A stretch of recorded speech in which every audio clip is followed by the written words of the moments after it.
Hola, en esta sesión voy a centrar los contenidos en las emociones sociales. El dominio o control de estas habilidades sociales da lugar a la inteligencia emocional. La inteligencia emocional es un constructo que se refiere a la capacidad de los individuos para reconocer sus propias emociones y las de los demás, discernir entre diferentes sentimientos, etiquetarlos y gestionarlos adecuadamente. Con el fin de contribuir a mejorar esta capacidad, la inteligencia emocional, voy a presentar algunas ideas sobre una variedad de emociones sociales, con la expectativa de que conociéndolas sabréis mejor cómo gestionarlas, cómo manejarlas, y de este modo incrementéis vuestra particular inteligencia emocional.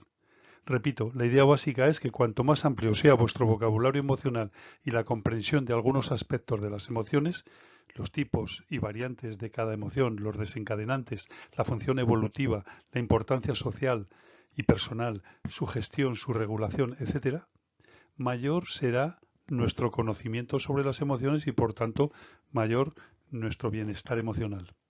Conviene potenciar y cuidar, pues, la hemodiversidad, es decir, el conocimiento del universo de emociones que experimentamos los humanos. Aquí muestro un resumen de los contenidos que van a ser tratados en esta sesión. Comienzo con clasificaciones de las emociones, después seguiremos con una descripción de las emociones sociales y las emociones morales, diferenciando entre ambas. Luego examinaremos algunas de las emociones sociales más relevantes, como son la envidia, la culpa, el orgullo, la vergüenza, el resentimiento o rencor, etc. Y finalizaré con unos mapas corporales donde se sitúan el foco de las diversas emociones.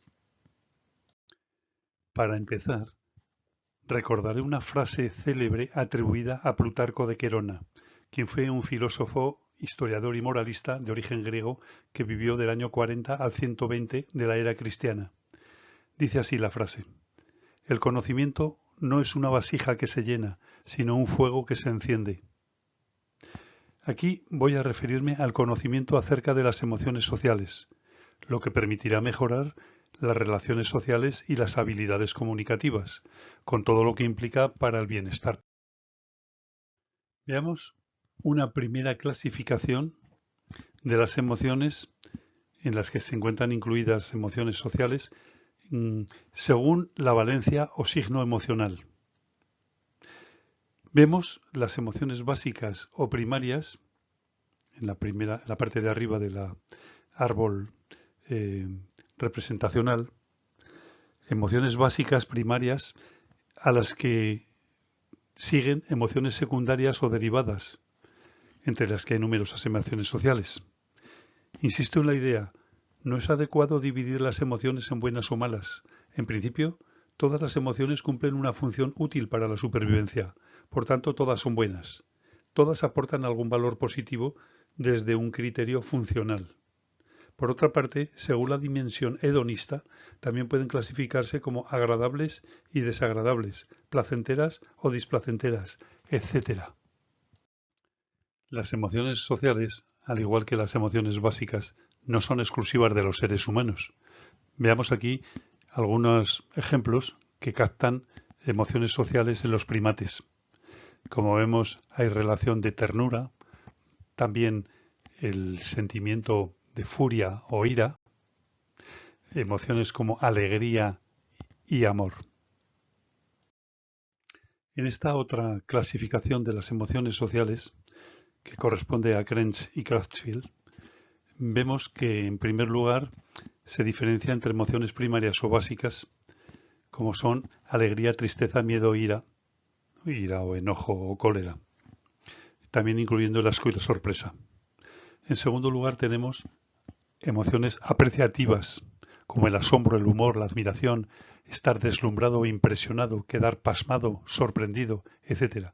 En tercer lugar, emociones relacionadas con estímulos sensoriales. Por ejemplo, el asco en las comidas o en los olores, placer, dolor, horror, son otras emociones relacionadas con estímulos sensitivos. En cuarto lugar, vemos emociones relacionadas con la autoevaluación, pertenecientes ya al grupo de las sociales, emociones sociales, como el orgullo, la culpa, la vergüenza, la satisfacción, etc. En quinto lugar tenemos emociones relacionadas con los otros, es decir, abundando en las relaciones sociales, amor, odio, compasión, celos, envidia, etc. Y finalmente, emociones relacionadas con los estados de ánimo, tales como ansiedad, excitación, soledad, etc. Visitaremos de nuevo el emoverso, es decir, el universo emocional. Aquí, en esta galaxia en forma de espiral, representamos el emoverso con sus estrellas, planetas, satélites y otros asteroides que giran en torno a un núcleo. ¿Alguna vez os habéis preguntado por qué ciertos eventos despiertan emociones tan intensas como las que experimentamos los seres humanos? ¿Por qué no se puede tomar una decisión cuando a veces las cosas parecen simples? En el caso me refiero de interferir emociones con el razonamiento lógico. Ciertamente, las consecuencias que se derivan de las decisiones que tomamos, ya que pueden herir o dañar a nosotros o a otros, estas consecuencias plantean dilemas morales. Aquí tenemos una constelación de emociones sociales. Las emociones sociales se refieren a los sentimientos y estados emocionales que están relacionados con las interacciones y relaciones humanas. Se llaman sociales porque para experimentarlas requieren la presencia de otras personas. Desempeñan un papel crucial en la comunicación, el entendimiento con los demás y la formación de lazos sociales y afectan al bienestar emocional. Algunas de las emociones sociales más comunes incluyen la empatía, la gratitud, la culpa, la vergüenza, la envidia, el orgullo, el resentimiento, la decepción, el desprecio, etc. Otras emociones sociales con tono moral que veremos en esta sesión son el resentimiento y el rencor, la vergüenza, la culpa, la decepción.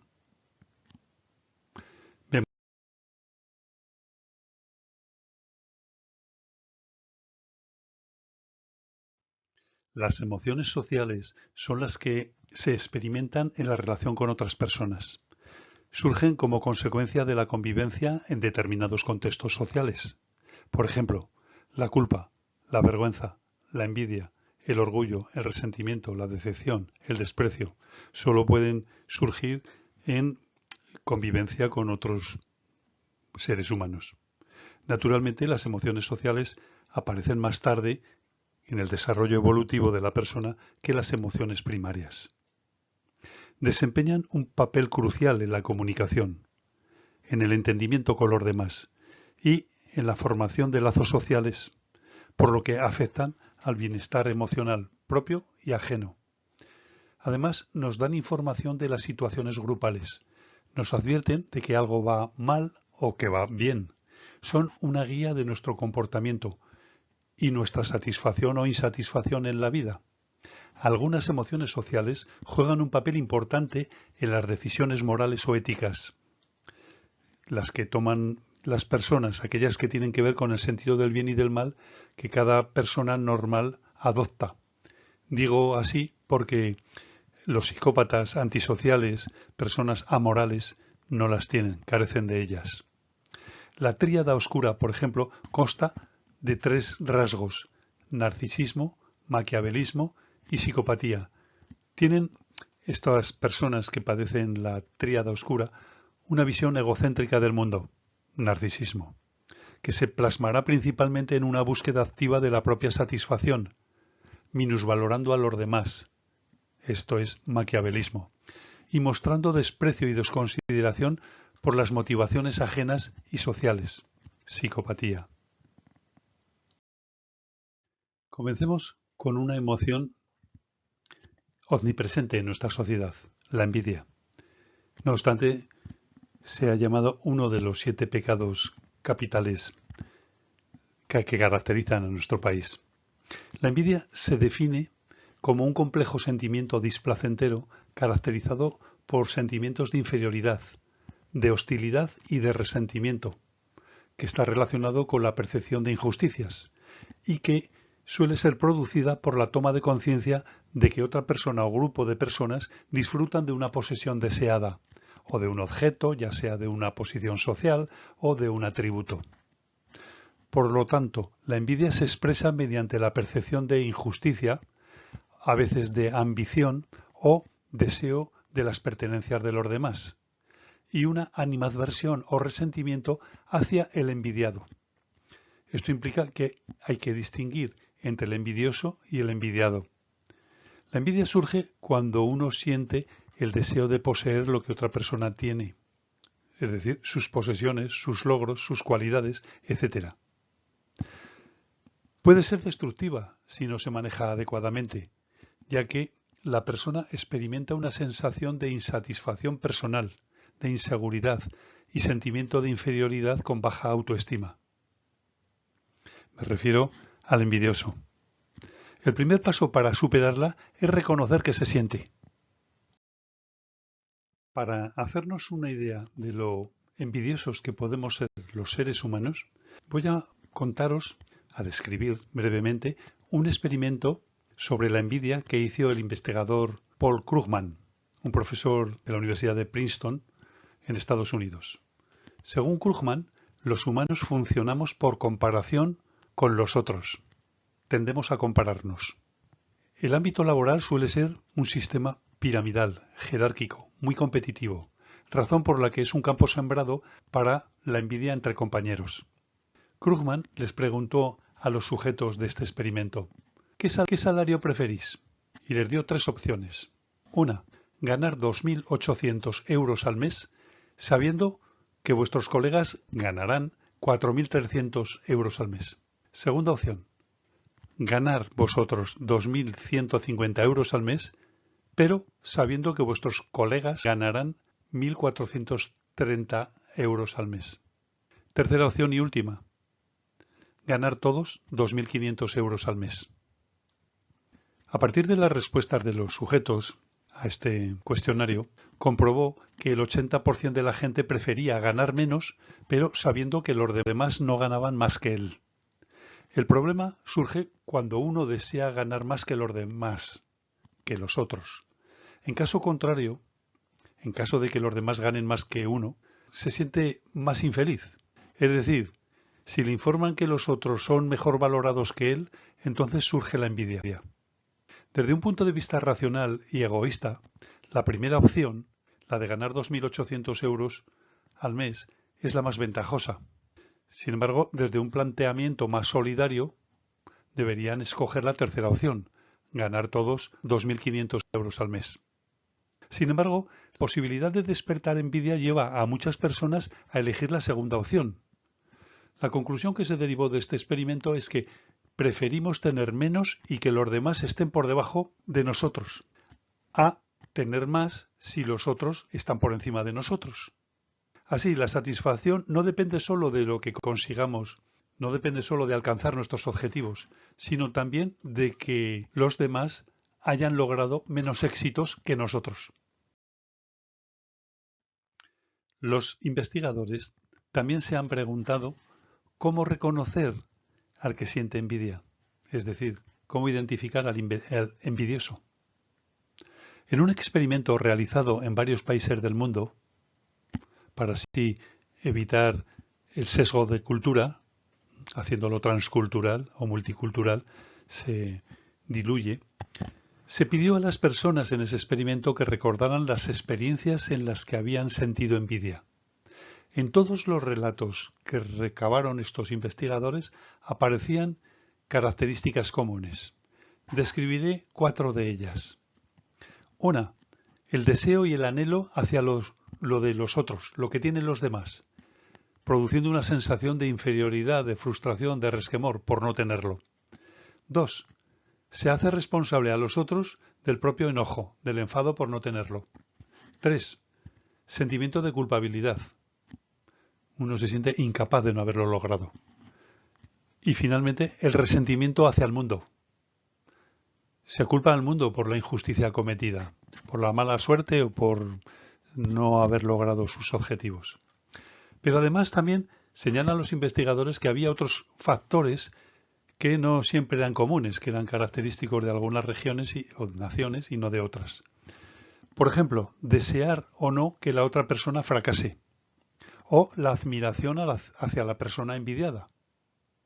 Hay culturas donde se valora esta admiración hacia la persona envidiada, mientras que otras se siente, digamos, malestar por ello. A partir de ahí, los investigadores definieron dos tipos de sentimientos relacionados con la envidia. El primero, la envidia sana. Incluía una sensación de frustración porque la persona alcanza objetivos que ellos anhelan y no han conseguido. Pero también una sensación de respeto hacia el vencedor y motivación personal para esforzarse y superar al otro, alcanzar el mismo nivel o más que los otros. Sin embargo, en otras ocasiones, los sujetos describían un sentimiento que podemos denominar de envidia tóxica o envidia insana, y que los llevaba a la parálisis, a la indefensión. Se paralizan porque creen que no conseguirán lo logrado por los demás, porque se sienten inferiores probablemente. A veces también llegaban a la amargura. Acaban deseando el mal ajeno sin que esto les empuje a superarse a ellos mismos. Por tanto, diferenciar la envidia sana de la insana es importante. Así como también diferenciar la envidia de los celos. Normalmente hay dos detalles que permiten distinguir. Nos preguntamos, ¿entre cuántas personas tiene lugar la envidia? ¿Entre dos o entre tres? Si es entre dos es envidia, pero es que si es entre tres, un triángulo amoroso produce celos. Otro factor diferencial de envidia y celos es la disputa por un objeto, o por el estatus, o por el amor de un tercero.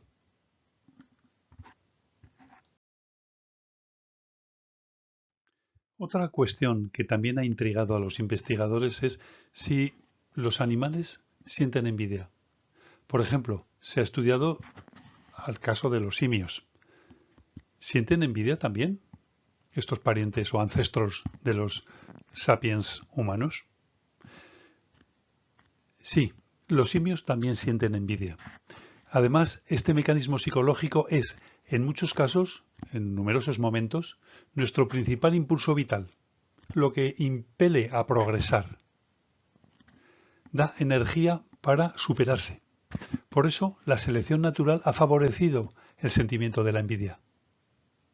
Según el primatólogo Frans de Waal, de la Universidad de Emory, en Atlanta, puso de manifiesto que nuestros primos, los simios, también tienen pelusa, envidia, y no valoran tanto los premios si los de los congéneres son mayores. Así, en una investigación, Fran de Waal ofrecía un pedazo de pepino como compensación de un juego a aquellos monos capuchinos que participaran. Y descubrió que, aunque en general le resultaba un refuerzo suficiente, se negaban a participar cuando el resto de los monos obtenían como premio un racimo de uvas dulces, un manjar más exquisito, más apetitoso para este tipo de monos. Vamos a describir a continuación expresiones de la envidia. Puede evidenciarse naturalmente a través de la postura, a través de la voz, el tono, o fundamentalmente a través de la mueca facial, ¿no? Las expresiones faciales. La envidia es una emoción compleja y puede manifestarse de diversas maneras según la cultura, el contexto social y las características de personalidad individual. Algunas características comunes en las expresiones faciales de la envidia son las siguientes. Una mirada intensa o penetrante a la persona objeto de envidia, mostrando interés exagerado o fijación en lo que posee o lo que ha logrado. También una sonrisa forzada o fingida, una falsa sonrisa. El envidioso o la envidiosa trata de ocultar sus sentimientos reales tras una sonrisa postiza, no natural, no sentida. También mediante microexpresiones faciales rápidas, mostrando desagrado que está experimentando hacia alguien, naturalmente. Estas expresiones suelen ser breves y pueden ser difíciles de percibir sin entrenamiento. Normalmente las capta una cámara de vídeo y se suelen analizar a posteriori. También la postura corporal tensa y rígida. Él o la envidiosa experimentan malestar y muestran signos de incomodidad.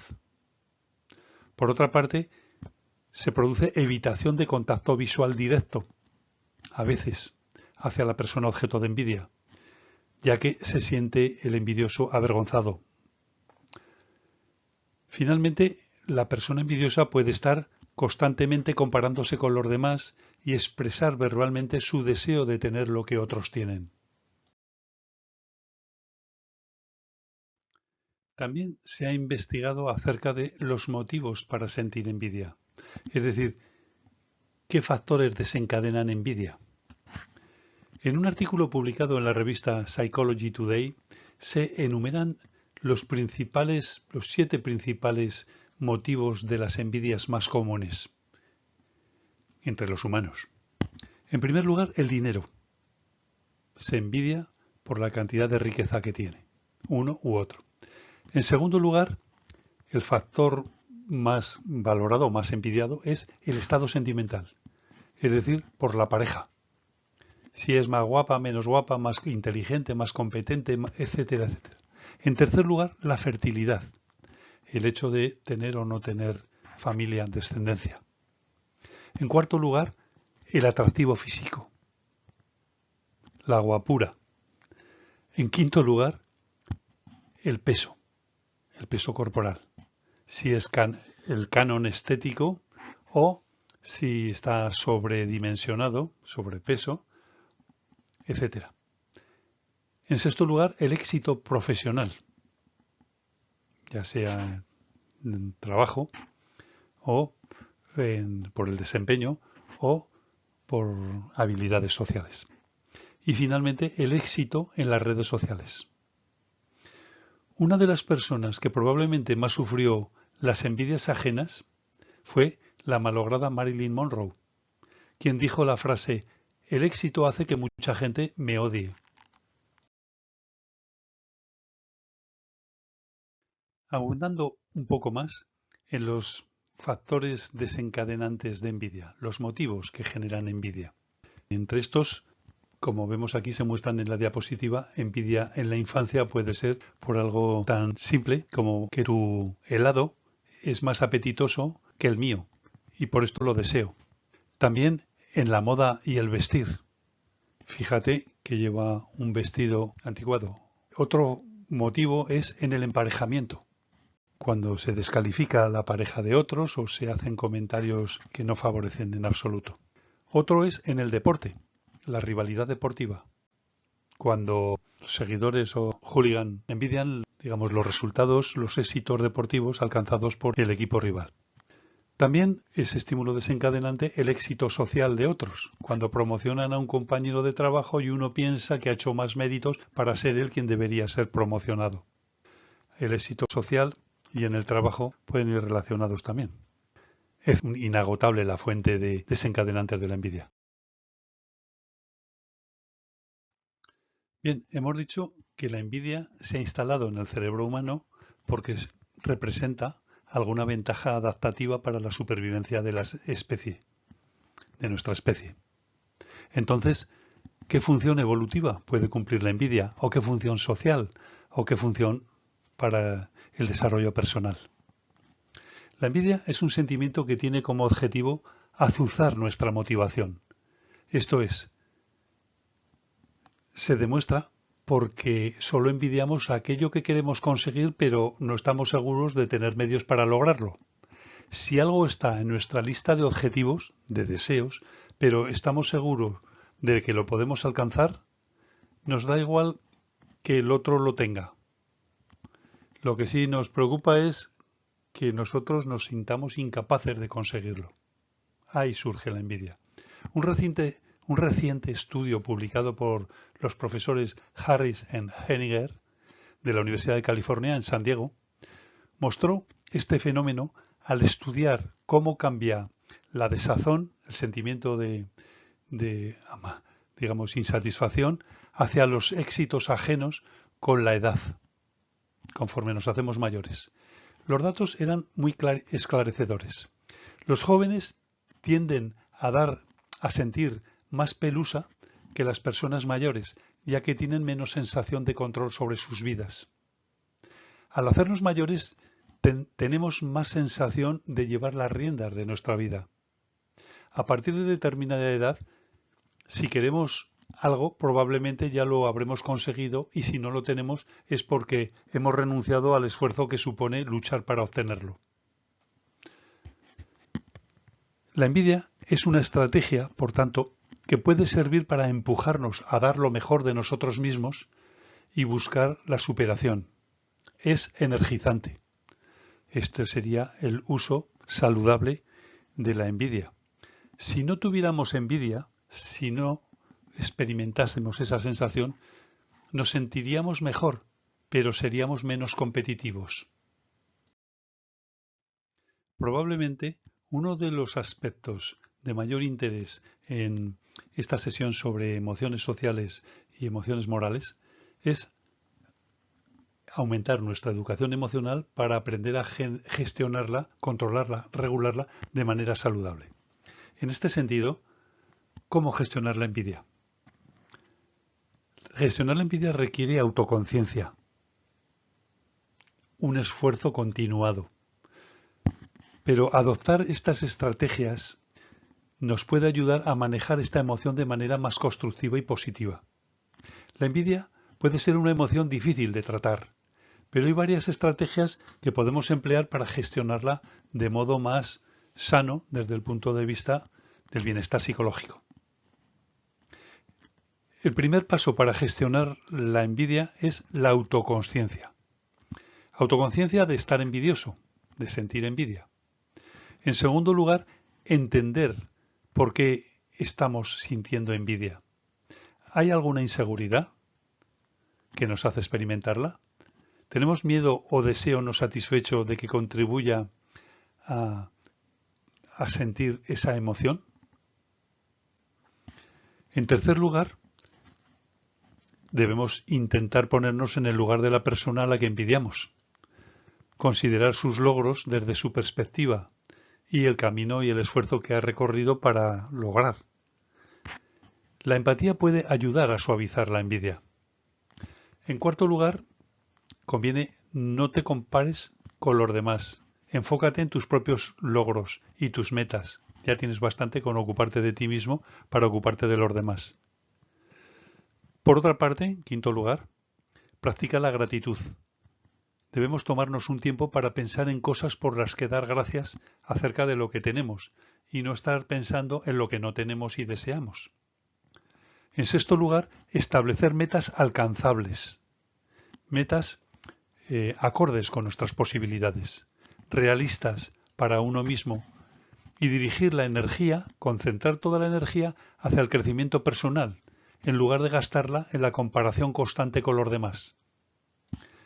En séptimo lugar, compartir los sentimientos con amigos cercanos o familiares o un profesional de la salud mental. Me refiero a sentimientos de envidia, compartirlos. A veces expresar esa emoción puede ayudarnos a procesarla, a gestionarla de manera más eficiente. En octavo lugar, fortalecer la autoestima y la confianza en uno mismo también ayuda. Valorar las cualidades que uno tiene y las habilidades personales en lugar de estar centrado en las que no tiene. En noveno lugar, tratar de no ser demasiado duro con uno mismo. Todos tienen sus propios desafíos, sus retos, sus objetivos. Finalmente, en este decálogo de ideas para gestionar la envidia, aprender de la envidia. Utilizarla como una oportunidad para el crecimiento personal.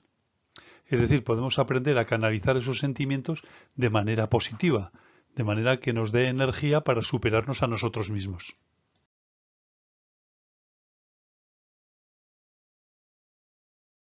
La culpa es una emoción social y moral que surge cuando una persona siente que ha cometido un error, o cuando ha transgredido un valor o una norma, o también cuando ha causado daño a otra persona.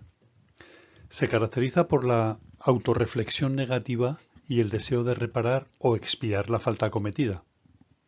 La naturaleza de la culpa podemos decir que es una emoción compleja, que se origina en la percepción de una transgresión moral o ética. Puede ser una emoción temporal o persistente, dependiendo de cómo se maneje y procese. La importancia de comprender esta emoción es fundamental, ya que se trata de una emoción que desempeña un papel importante en la regulación moral y social. La culpa puede motivar el comportamiento ético y la reparación de relaciones dañadas, relaciones sociales. En resumen, la culpa es una emoción social que surge de la percepción de haber cometido un error o una transgresión moral. Comprender esta emoción es fundamental para la autorregulación moral y la restauración de relaciones dañadas. La gestión de la culpa implica la toma de responsabilidad, la autorreflexión, la búsqueda de perdón y la reparación cuando sea posible. Además, es importante identificar los estímulos desencadenantes, pero también las funciones, los aspectos neurofisiológicos, cognitivos y conductuales y la expresión facial de la culpa.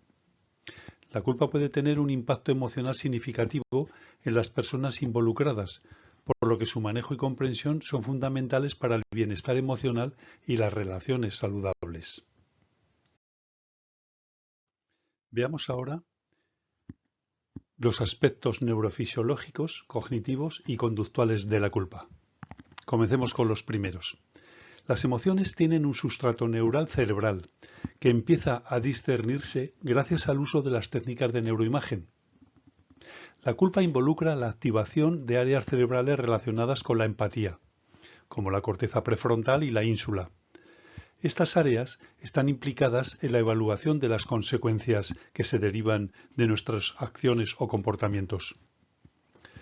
En cuanto a los aspectos cognitivos de la culpa, señalar que la culpa a menudo está vinculada a la autocrítica y a la autorreflexión negativa. Las personas que experimentan culpa pueden rumiar sobre sus errores y sentir remordimientos. En cuanto a los aspectos conductuales o comportamentales de la culpa, señalaré que las respuestas a la culpa pueden incluir la disculpa, la reparación de daños, el intento de compensar el error y el esfuerzo por no repetir la acción que causó la culpa. Finalmente, en cuanto a las reacciones psicológicas ante la culpa, diré que las personas que experimentan culpa pueden sentir angustia, ansiedad, vergüenza y tristeza.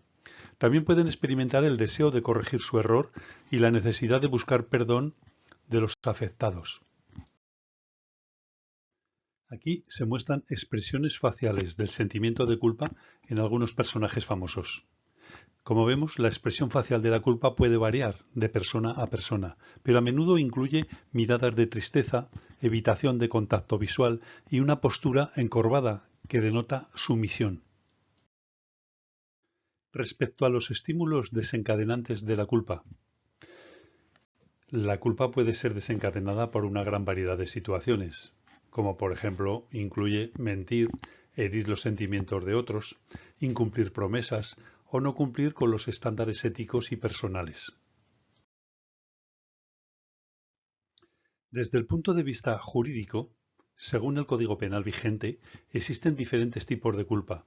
Así, según la intención o grado de responsabilidad de la persona que comete un delito, se diferencian 3 grados o tipos de culpabilidad: dolo, culpa y preterintención. La diferencia entre dolo y culpa y preterintención radica en la intención y el conocimiento del autor en relación con los resultados de sus acciones. Así, dolo implica una intención consciente, pleno conocimiento y voluntad de que dicho acto va a causar algún daño. Por ejemplo, Juan dispara un arma de fuego contra Pedro, con la intención de herirlo y lo hiere. Por su parte, culpa se refiere a la realización de un acto sin la intención de causar daño, pero debido a la negligencia o falta de cuidado le produce algún daño. En otras palabras, involucra negligencia y falta de previsión. Por ejemplo, Andrés conduce con exceso de velocidad y atropella accidentalmente a alguien. Mientras que la preterintención implica una intención inicial de causar un daño menor, si bien el resultado final es más grave de lo que se pretendía. Por ejemplo, Pedro golpea a Juan con la intención de lastimarlo levemente, pero Juan cae y sufre lesiones más graves de lo planeado. La culpa, para ser imputable jurídicamente, requiere analizar la intencionalidad del acto, verificar si la persona que comete el delito es o no responsable, si ha habido negligencia o falta de previsión, pero también se requiere la ausencia de causas de exculpación o atenuantes. En psicología, se diferencia entre distintos tipos de culpa que varían en su origen y naturaleza. Los más comunes son la culpa moral. Este tipo de culpa se experimenta cuando una persona siente que ha violado sus propios valores éticos o morales. Por ejemplo, sentirse culpable tras decir una mentira. Otro tipo es la culpa empática, que se produce cuando una persona siente angustia o remordimiento debido al sufrimiento de otra persona. Por ejemplo, sentirse culpable por no poder ayudar a un amigo en un momento de necesidad. Otro tipo es la culpa proyectada. En este caso, la culpa se atribuye a otros en lugar de reconocerla en uno mismo.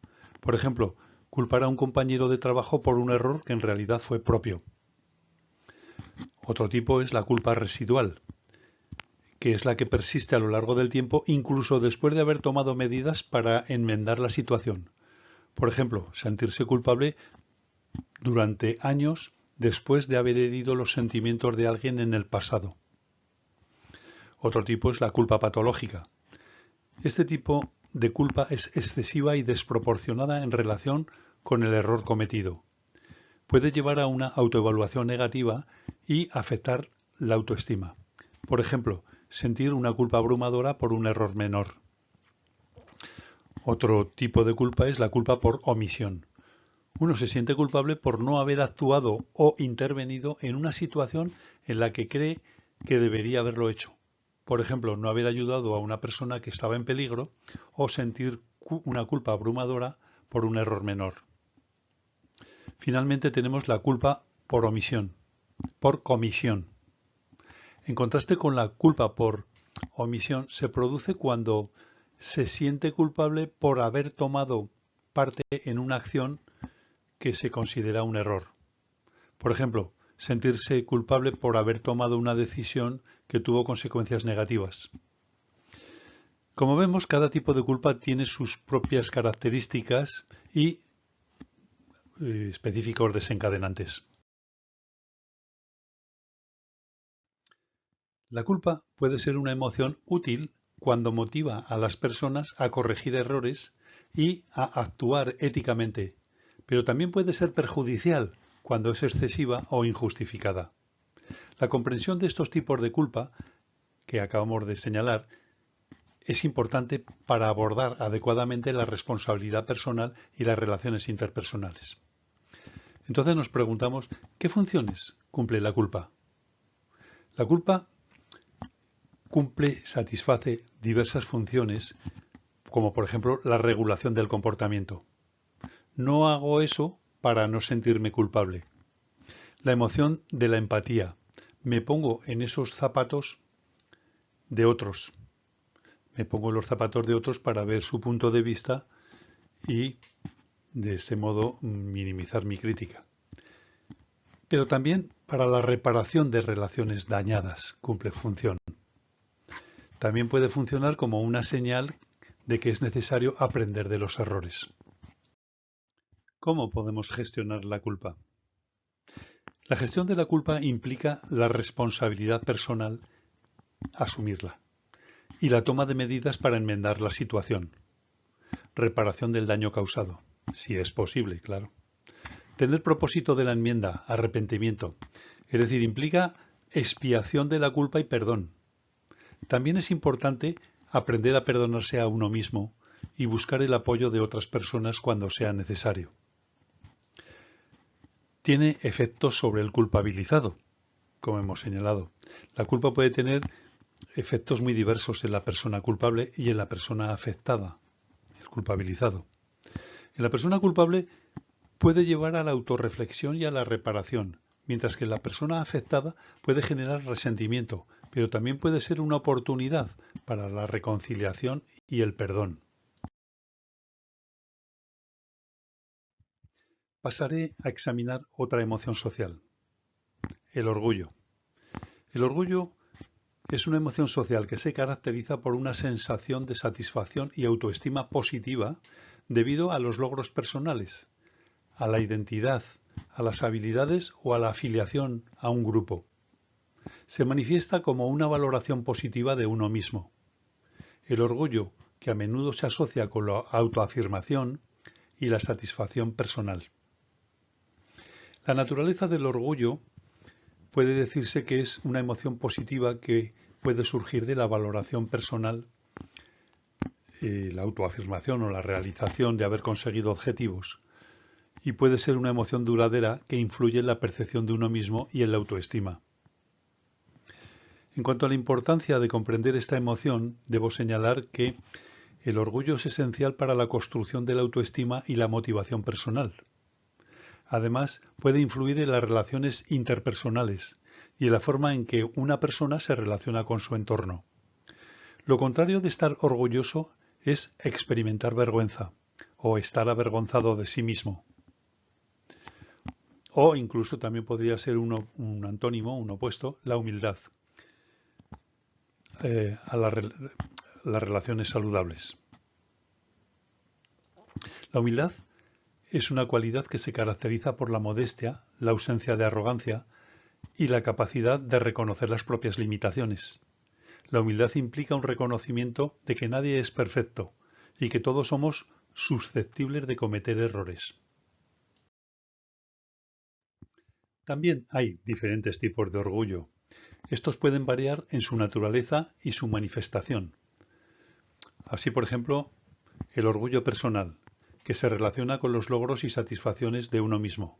Por ejemplo, alguien puede experimentar orgullo personal después de aprobar un examen difícil o superar una prueba difícil.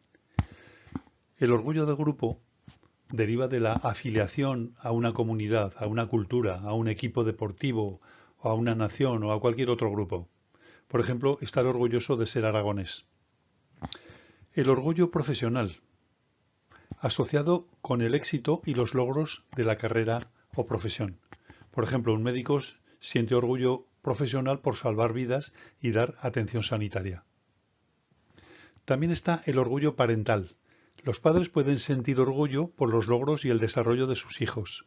Por ejemplo, sentirse orgulloso cuando el hijo obtiene buenas calificaciones en la escuela o cuando consigue un éxito deportivo. También tenemos el orgullo cultural. Este tipo de orgullo se relaciona con la valoración y promoción de la propia cultura, de las tradiciones y de la herencia. Por ejemplo, el orgullo que siente alguien al participar en festejos tradicionales. Finalmente, me referiré al orgullo sexual o de identidad de género, que es el que sienten personas, por ejemplo, del LGTBQ+, por su orientación sexual. Por ejemplo, el Día del Orgullo Gay es una celebración que da visibilidad a este grupo. También podríamos hacer un grupo aparte al orgullo deportivo.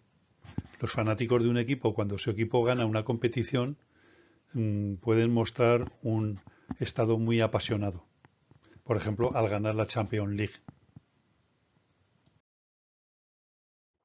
Vamos a referirnos a los aspectos neurofisiológicos, cognitivos y conductuales del orgullo. En cuanto a los aspectos neurofisiológicos del orgullo, diré que está relacionado con la liberación de hormonas como la dopamina, que se asocia con la recompensa, y la sensación de bienestar.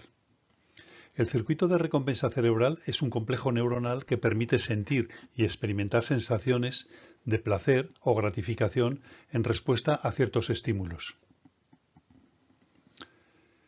En cuanto a los aspectos cognitivos del orgullo, señalaré que el orgullo implica la evaluación positiva de uno mismo y de sus logros. Puede influir en la autoimagen, la autoestima, y también en la percepción de las capacidades personales. Respecto a los aspectos culturales o comportamentales del orgullo, decir que las personas orgullosas suelen exhibir confianza, seguridad en sí misma y comportamientos orientados hacia el logro de metas. También pueden expresar gratitud o reconocimiento hacia los otros. Aquí se muestran algunas expresiones faciales de orgullo en diversos deportistas como Nadal, Indurain, Ronaldo, Cristiano Ronaldo. La expresión facial de orgullo suele incluir una postura erguida, una sonrisa de satisfacción y contacto visual directo. Estos gestos comunican confianza y logro. Respecto a los agentes causales o estímulos desencadenantes del orgullo, diré que puede ser desencadenado, disparado, por una variedad de situaciones. Los logros personales, el reconocimiento de los demás, la pertenencia a un grupo o la superación de desafíos o retos. Los efectos que tiene esta emoción sobre el orgulloso pueden ser beneficiosos en cuanto al aumento de la autoestima y la motivación personal. Sin embargo, hay que señalar también que el orgullo en exceso puede llevar a la arrogancia y al distanciamiento de los demás. La gestión adecuada del orgullo es importante para mantener relaciones saludables y equilibrio emocional. Todos los excesos son perjudiciales. El exceso de orgullo también. El orgullo tiene funciones de tres tipos. En primer lugar, motivacional, ya que puede impulsar a las personas a esforzarse por alcanzar metas y mantener una imagen positiva de sí misma. También puede reforzar la cohesión grupal y el sentido de pertenencia al grupo. En cuanto a las reacciones psicológicas ante el orgullo, cabe señalar que el orgullo puede generar sentimientos de satisfacción y autoestima, pero también cuando está en exceso, la prepotencia y la arrogancia puede producir el efecto contrario, ¿no? Rechazo. Otra función que cumple el orgullo moderado, el orgullo en su dosis adecuada, es proporcionar motivación para seguir alcanzando logros. Y finalmente también puede aumentar la confianza en uno mismo y la resiliencia emocional, la capacidad para sobreponerse a la adversidad. Por ello, la gestión adecuada del orgullo implica mantener un equilibrio saludable entre la autoestima y la humildad. Hay dos tipos de orgullo, como hemos dicho, desde el punto de vista de la gestión. El bueno, en la dosis adecuada, representa la dignidad y la autoestima. El malo, en exceso, representa la superioridad, la prepotencia, la arrogancia, que puede llevar al desprecio hacia los demás. El exceso de orgullo puede llevar a la arrogancia y a ser un presuntuoso, mientras que la falta de orgullo puede llevar a una persona a falta de confianza en sí mismo. Es importante, pues, no dejar que el orgullo devore a uno mismo. El orgullo nacional es el llamado patriotismo, que llevado al exceso puede producir una patología que es el nacionalismo radical y supremacista. Vamos a examinar otra emoción social y moral, la vergüenza. La naturaleza de la vergüenza es una emoción que surge de la percepción de no cumplir con las expectativas sociales o personales. La vergüenza es una emoción social que surge cuando valoramos nuestras acciones como negativas. Recibe diversos sinónimos: timidez, rubor, bochorno, retraimiento, y es lo contrario del orgullo. Como antónimos de este término puede usarse desvergüenza o sinvergüenza. Se caracteriza por la sensación de incomodidad, humillación y exposición debido a la percepción de haber transgredido una norma social o haber actuado de manera inapropiada. Esta emoción a menudo se acompaña de la sensación de ser juzgado por otros. La vergüenza puede convertirse en algo patológico y puede causar mucho sufrimiento. Puede tener efectos muy negativos en la vida humana, desde la incapacitación para realizar una tarea el impedimento a desarrollar las propias capacidades y la propia vida, hasta el odio y el suicidio en el peor de los casos. Es importante comprender esta emoción, es crucial para la regulación de la vida social, para mantener relaciones interpersonales saludables y preservar las normas y valores locales.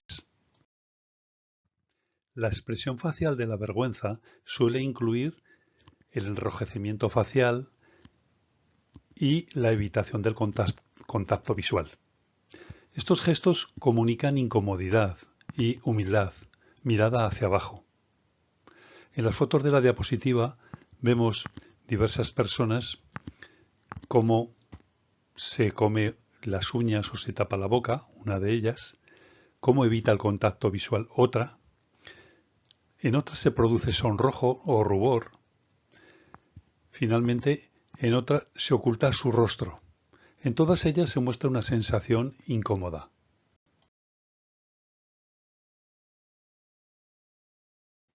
Las personas que experimentan vergüenza, es decir, los vergonzosos, pueden sentir tristeza, ansiedad, culpa y una disminución de la autoestima. También pueden experimentar el deseo de esconderse o evitar situaciones sociales. Veamos ahora los diferentes tipos de respuesta que se dan a nivel fisiológico, cognitivo y conductual en la vergüenza. En cuanto a los aspectos neurofisiológicos, la vergüenza involucra la activación de áreas cerebrales relacionadas con la percepción social, con la autorreflexión y el miedo.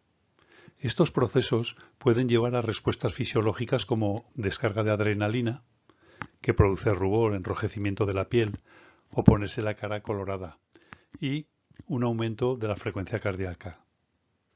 En cuanto a los aspectos cognitivos de la vergüenza, señalar que esta a menudo se acompaña de pensamientos negativos sobre uno mismo, como, por ejemplo, la creencia de ser incompetente o indigno. La autorreflexión negativa es un aspecto común también en esta emoción. En cuanto a los aspectos conductuales o comportamentales de la vergüenza, diré que la respuesta a la vergüenza puede incluir la evitación de situaciones similares, la ocultación de errores o la búsqueda de la aprobación de los demás para compensar la falta de autoestima. Reacciones psicológicas ante la vergüenza son típicas que las personas experimentan sensación de tristeza, ansiedad, culpa y una baja autoestima. También pueden experimentar el deseo de esconderse o evitar situaciones sociales. La vergüenza puede ser desencadenada por una variedad de situaciones, como por ejemplo cometer errores públicos o en público. Ejemplo, por concretar, asistir a una reunión con un vestido inadecuado. También situaciones de tener la sensación de incapacidad frente a tareas o contextos sociales. Otras veces se produce en situaciones embarazosas, meter la pata. Incluso en otras ocasiones al exhibir un comportamiento torpe que nos hace sentir estúpidos ante los demás. Ser criticado o juzgado por otros o ser humillados en situaciones sociales puede ser motivo de vergüenza. Fracasar y divulgar el fracaso o hacerlo público, alguna cosa que se desea ocultar, evitar el escándalo, por ejemplo, también es un motivo de vergüenza. Como vamos diciendo, la vergüenza surge cuando creemos que actuamos peor que el resto de las personas de nuestro alrededor. El sentimiento de estar haciendo las cosas mal nos crea inseguridad, en parte porque buscamos constantemente la aprobación, la aceptación y la estima de las personas que nos rodean. Por esta razón, veamos las funciones que cumple la vergüenza. En primer lugar, cumple funciones sociales importantes, al mantener el comportamiento dentro de las normas aceptables por la sociedad. Nos señala lo correcto y lo aceptable, frente a lo que es inadecuado o inaceptable. En segundo lugar, la vergüenza es un potente mecanismo de adaptación, un mecanismo evolutivo. La vergüenza nos señala qué es lo correcto, como hemos dicho, dentro de un grupo social y nos permite asumir las reglas sociales como propias. De este modo, cuando asimilamos esas reglas de los grupos de pertenencia, grupos a los que pertenecemos, pasamos a formar parte del grupo como miembros de pleno derecho. Finalmente, la tercera función es la respuesta de un proceso de autorregulación y autoevaluación. La vergüenza permite promover la empatía hacia los demás y además también da lugar a valoración que puede ser positiva cuando creemos que lo hacemos mejor que los otros o negativa cuando consideramos que los demás lo hacen mejor que nosotros. En el lenguaje común se distinguen tres tipos de vergüenza: la vergüenza pura, la vergüenza ajena y la falsa vergüenza. Según el motivo de fondo que la causa, la vergüenza puede ser social, cuando se experimenta en actos sociales o públicos. Surge cuando alguien se siente avergonzado por su apariencia o por su comportamiento o por la percepción de ser juzgado por los otros. Por ejemplo, sentir vergüenza al hablar en público o en una reunión social. Otro tipo de motivo de vergüenza es la vergüenza corporal. Se relaciona con la insatisfacción o incomodidad con el propio cuerpo. Por ejemplo, tener granos en la cara, tener la nariz larga, etc. Otro tipo de vergüenza es la vergüenza de fracaso. Cuando alguien se siente avergonzado por no haber alcanzado metas, objetivos, expectativas personales o profesionales. Por ejemplo, no haber conseguido un ascenso en el trabajo. También hay una vergüenza patológica. Es una forma intensa y persistente de vergüenza que puede afectar negativamente. Baja la autoestima y produce disminución del bienestar emocional, bienestar psíquico. Y es desencadenada por experiencias traumáticas o por abuso de otros. Puede llevar una imagen de uno mismo muy negativa. Finalmente, destacar la vergüenza cultural o moral, que se relaciona con la sensación de no cumplir con las normas, valores o expectativas culturales del grupo o de la sociedad.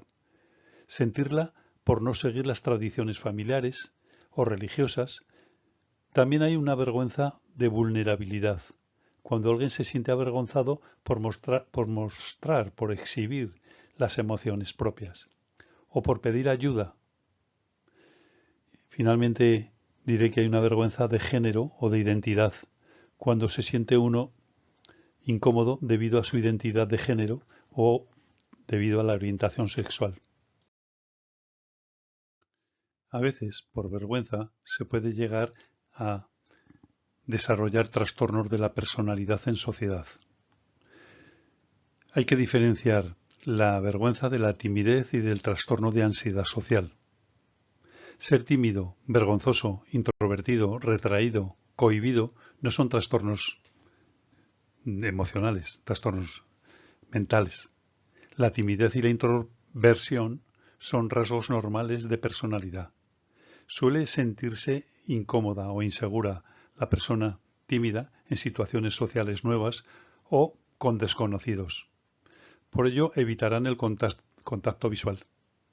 También tienen dificultad para entablar conversaciones y hacer amigos, y sienten ansiedad en reuniones sociales. Generalmente se supera con el tiempo este tipo de ansiedad social, y con la práctica, con entrenamiento, con ayuda. Lo contrario de la timidez, de la vergüenza, ser retraído o cohibido, es ser un jeta, un cara dura, que no tiene vergüenza ni sentido del ridículo. Tienen un comportamiento desinhibido y sin preocuparse por lo que los demás puedan pensar de ellos. Algunos sinónimos son desinhibido, audaz, descarado, desvergonzado, extrovertido, imperturbable, que actúa sin tapujos, etc. El trastorno de ansiedad social implica un miedo más intenso y generalizado a las situaciones sociales, comparado con la vergüenza. Además, interfiere en la vida diaria de la persona y presenta síntomas físicos como sudoración, temblores, rubor, náuseas, dificultad para hablar en público, etc. Vamos a comentar algunas ideas sobre la gestión de la vergüenza. La vergüenza puede tener un impacto emocional negativo en la autoestima y en la confianza en sí mismo. También es un mecanismo de adaptación que puede llevar a comportamientos de evitación y retraimiento social, si no se maneja de manera adecuada. Por ejemplo, nos acabamos de mudar a una nueva comunidad de vecinos y en una reunión todos los residentes proponen pintar las paredes de blanco. Sin embargo, a nosotros ese color no nos gusta. Probablemente, como somos los únicos que pensamos diferente, no diremos nada, por vergüenza, por miedo al que dirán. En este caso, la vergüenza está funcionando como un mecanismo de adaptación limitante. ¿Cómo hacer frente a la vergüenza patológica? Es decir, a una vergüenza ya en grado extremo. ¿Cómo perder la vergüenza? Lo más importante es dejar de pensar en qué dirán los demás. No se puede gustar a todo el mundo.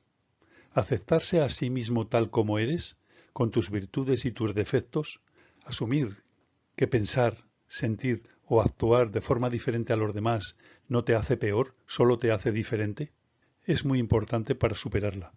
No pretender también ser perfecto.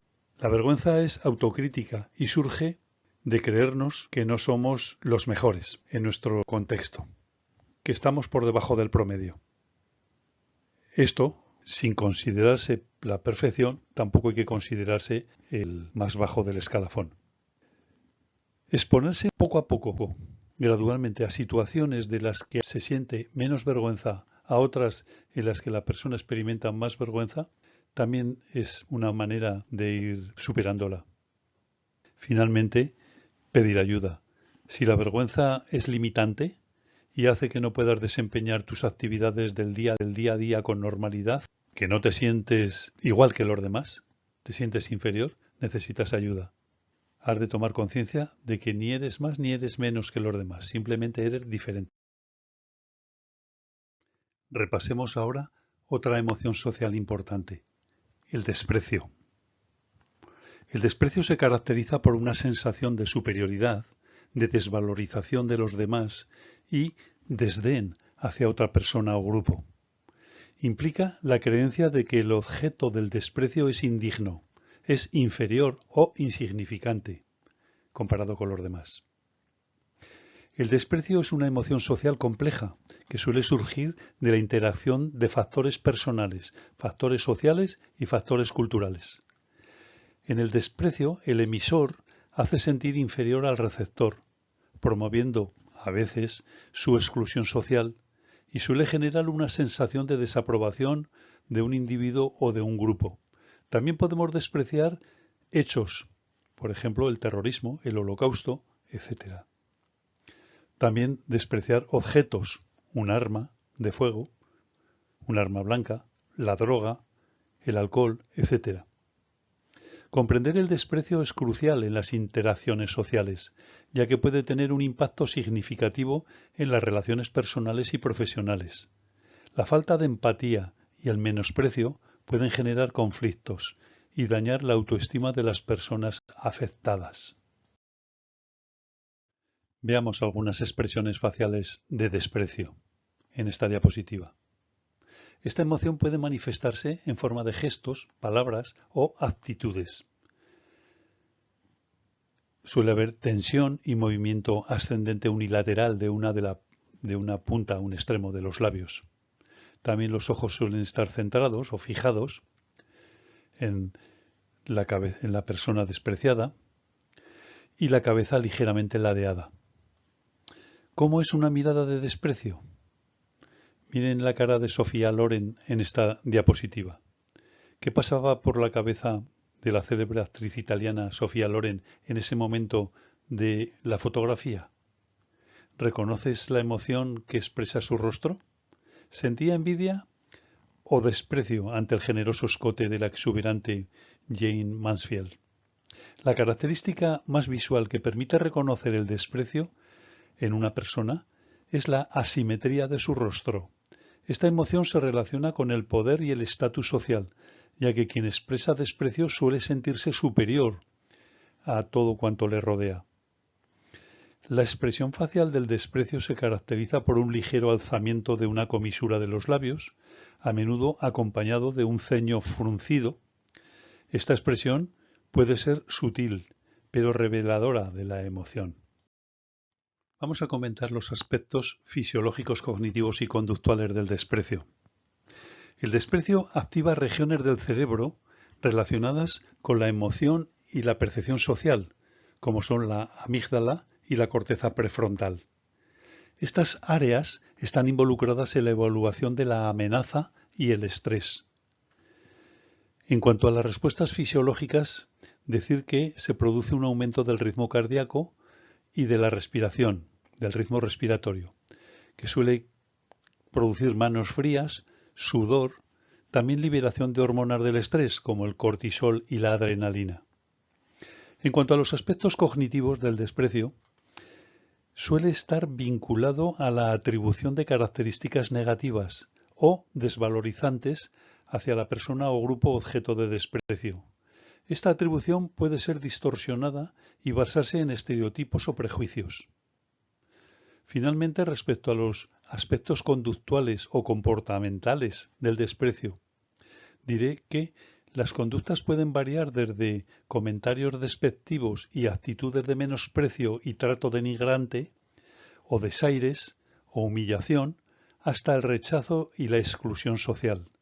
Estas acciones reflejan la falta de consideración y la falta de respeto hacia la persona despreciada. Los estímulos desencadenantes del desprecio pueden ser variados.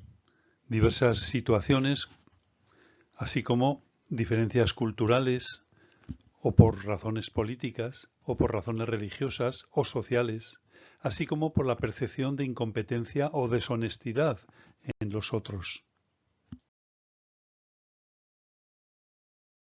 ¿Y qué decir de las reacciones emocionales en el despreciado y el despectivo? Las personas que son objeto de desprecio pueden experimentar una variedad de reacciones emocionales como tristeza, enojo, humillación y una disminución de la autoestima. El desprecio puede tener consecuencias negativas tanto para quien lo experimenta como para quien es el objeto de él.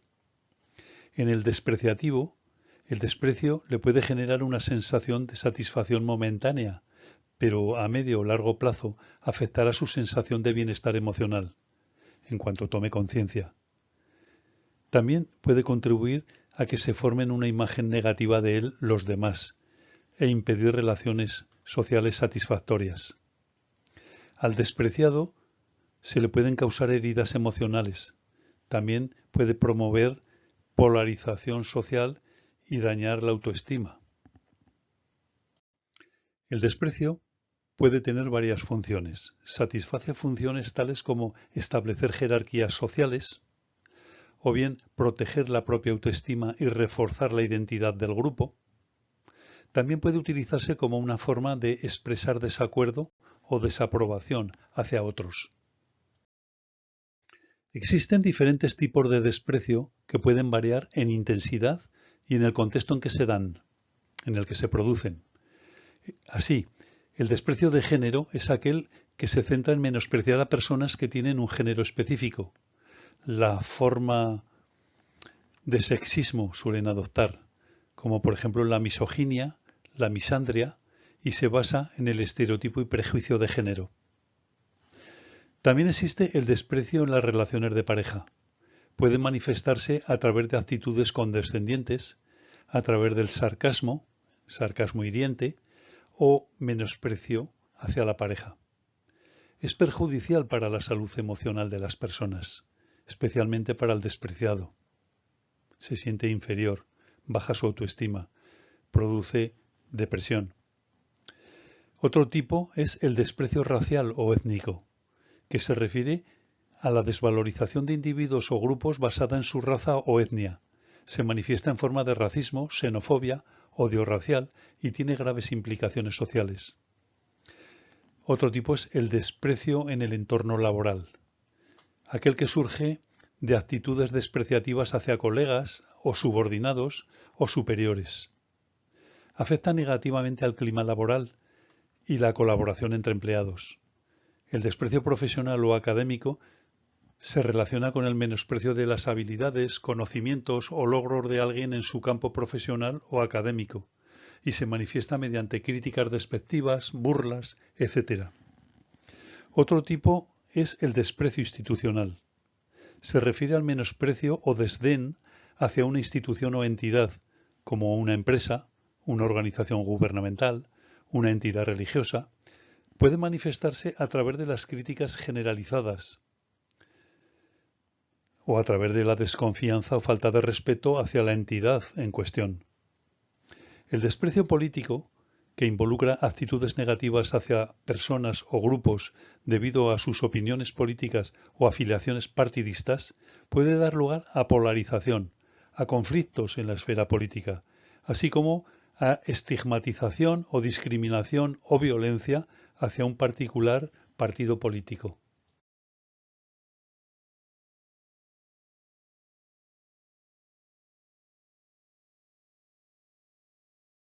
¿Cómo gestionar el desprecio? ¿Cómo afrontarlo? ¿Cómo gobernarlo o regularlo?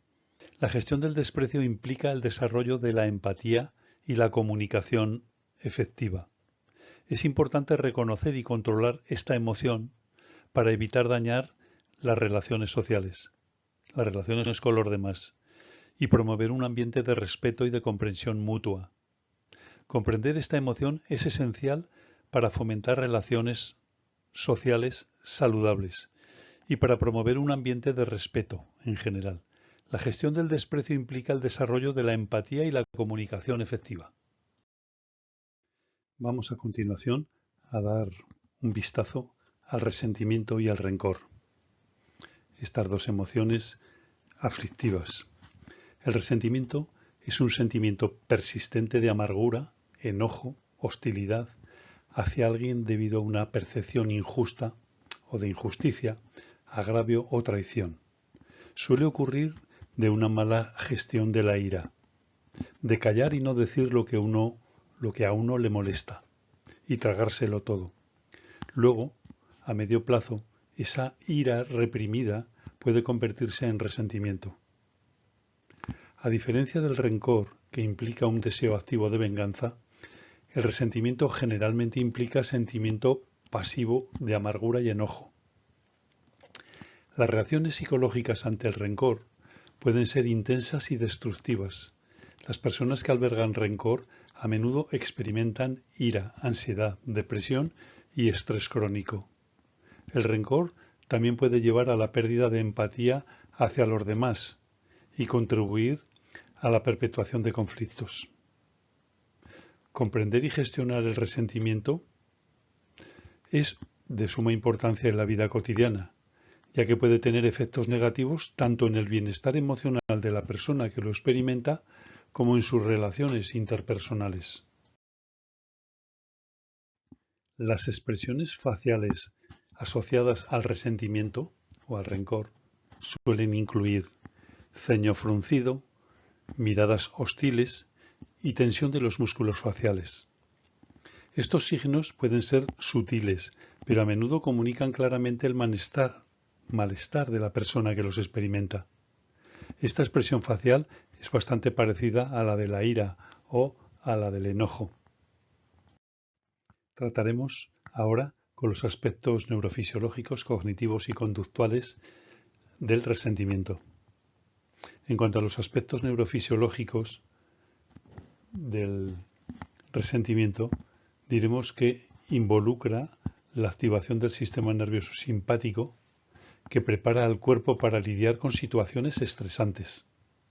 Esto puede resultar en un aumento de la frecuencia cardíaca, de la presión arterial y la liberación de hormonas del estrés, como por ejemplo el cortisol. La exposición constante a esta respuesta al estrés tiene efectos negativos en la salud, como el aumento de riesgo de enfermedades cardiovasculares y trastornos de ansiedad. En cuanto a los aspectos cognitivos del desprecio, diré que suele estar acompañado de pensamientos rumiativos, darle vueltas a las cosas, sobre la injusticia percibida. Las personas que experimentan resentimiento tienden a darle vueltas a la situación en sus mentes, lo que puede aumentar su malestar emocional y dificultar la resolución de conflictos. En cuanto a los aspectos conductuales o comportamentales, señalar que son comportamientos pasivo-agresivos, como el silencio, la retirada o la negación. También pueden influir en la forma en que las personas se relacionan con quienes son objetos de su resentimiento, lo que puede resultar en distanciamiento interpersonal y deterioro de las relaciones sociales. Los estímulos desencadenantes del resentimiento suelen estar relacionados con situaciones en las que una persona se siente agraviada o injustamente tratada.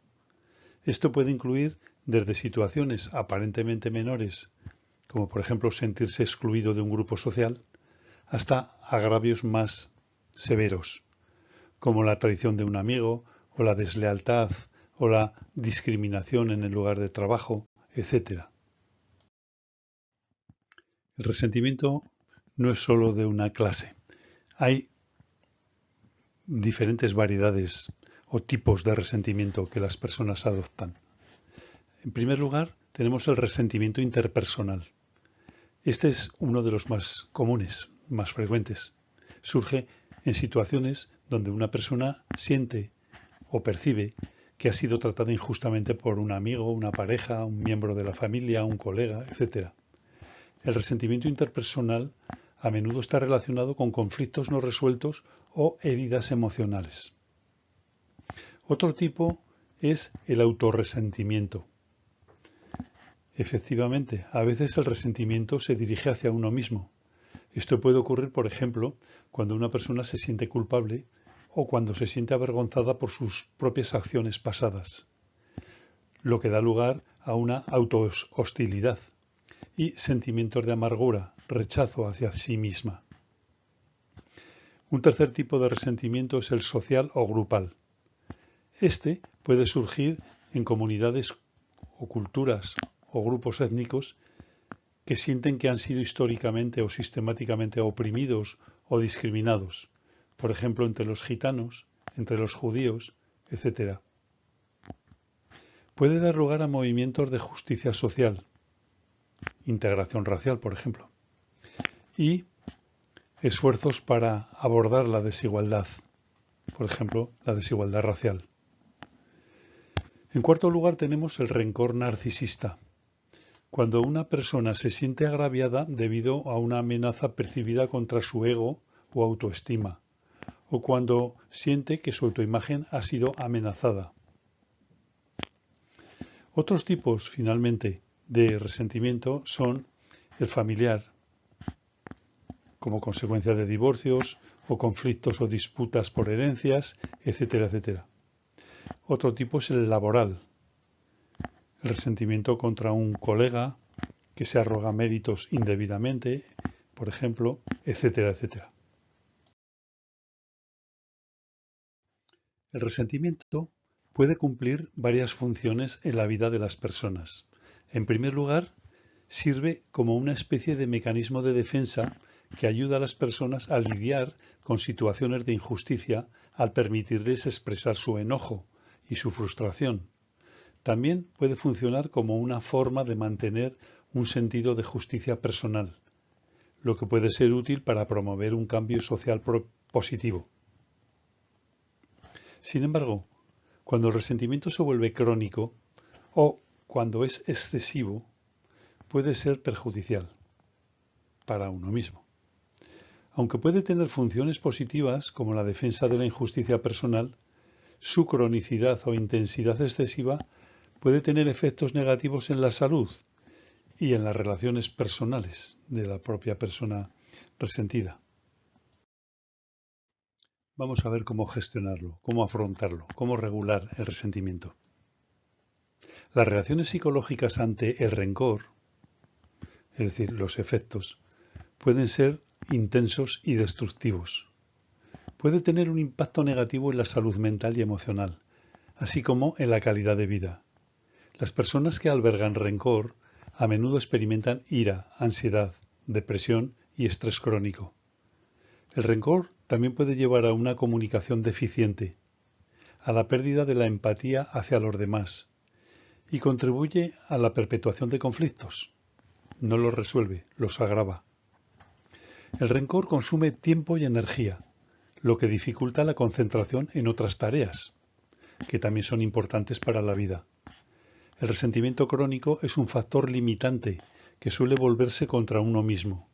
Esta emoción lastima más a quien lo aplica que a quien lo recibe, ya que le puede hacer enfermar. Es importante comprender y gestionar el resentimiento para mantener relaciones saludables y promover el bienestar emocional. La gestión del resentimiento y el rencor involucra estrategias para manejar el enojo, la comunicación efectiva y la resolución de conflictos de manera constructiva. Así, primero debe reconocer la persona que experimenta resentimiento. En segundo lugar, hay que hablar con la persona involucrada. ¿Cómo te hace sentir? Explicárselo. En tercer lugar, escuchar al otro, aclarar los malentendidos. En cuarto lugar, practicar el perdón. Puede ser liberador esto. No significa olvidar o excusar el comportamiento del otro. Solo es para liberarse de la carga emocional. El perdón te ayuda a liberarte de sentimientos negativos, ya que el rencor es emocionalmente agotador. Para terminar, citaré una frase de Winston Churchill, quien es considerado como uno de los hombres más influyentes en la historia, no solo del Reino Unido, sino del mundo entero. Una frase interesante decía así, de este personaje: un pesimista ve la dificultad en cada oportunidad. Un optimista ve una oportunidad en cada dificultad. Muchas gracias por vuestra atención. Muito obrigado pela vosa atenção. Espero haber sido de utilidad y haber transmitido con claridad las ideas mínimas requeridas. Si el tema te ha agradado, presiona el icono me gusta. De esta forma estás reconociendo mi trabajo, mi esfuerzo. Y para continuar conociendo detalles de esta rama de la psicología experimental, visita el canal de José Antonio Aznar Casanova.